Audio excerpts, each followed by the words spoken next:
বদরপুরের বরাক নদীর পাড়ে অজ্ঞাত ব্যক্তির মৃতদেহ উদ্ধার। মালুয়া নাহারপুরের চাঞ্চল্য, তারাবি নামাজে ছেড়ে মানবতার নজির।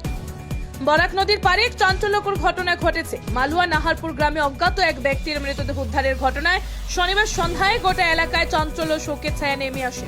স্থানীয় সূত্রে জানা যায়, সন্ধ্যার আগ মুহূর্তে কয়েকজন শিশু নদীর পাড়ে খেলাধুলা করার সময় পানির মধ্যে উল্টো হয়ে ভাসতে থাকা এক ব্যক্তির মৃত দেহ দেখতে পায়। আতঙ্কিত শিশুরা সঙ্গে সঙ্গে বিষয়টি স্থানীয় ওয়ার্ডের সদস্যকে জানায়। খবর পেয়ে দ্রুত ঘটনাস্থলে পৌঁছে যায় বদরপুর থানার পুলিশ।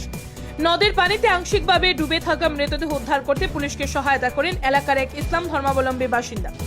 জানা গেছে, তিনি সেই সময় তারাবির নামাজ আদায়ের প্রস্তুতি নিচ্ছিলেন, কিন্তু মানবিক দায়িত্বকে অগ্রাধিকার দিয়ে নামাজের আগে মৃতদেহটি নদী থেকে তুলতে পুলিশকে সক্রিয়ভাবে সহযোগিতা করেন। তার এই মানবিক উদ্যোগ এলাকা জুড়ে ব্যাপক প্রশংসা কুড়িয়েছে। পুলিশ মৃতদেহটি উদ্ধার করে প্রাথমিক তদন্ত শুরু করেছে। মৃত ব্যক্তির গায়ে পোশাক থাকলেও কোনো পরিচয়পত্র পাওয়া যায়নি, ফলে এখনো পর্যন্ত মৃত ব্যক্তির পরিচয় নিশ্চিত করা সম্ভব হয়নি। পরে মৃতদেহটি ময়না তদন্তের জন্য শ্রীভূমি জেলা হাসপাতালে পাঠানো হয়েছে। মৃত্যুর কারণ সম্পর্কে এখনো স্পষ্ট কিছু জানা যায়নি। এটি দুর্ঘটনা, আত্মহত্যা নাকি অন্য কোনো রহস্যজনক ঘটনা, সে বিষয়টি পুলিশ খতিয়ে দেখছে।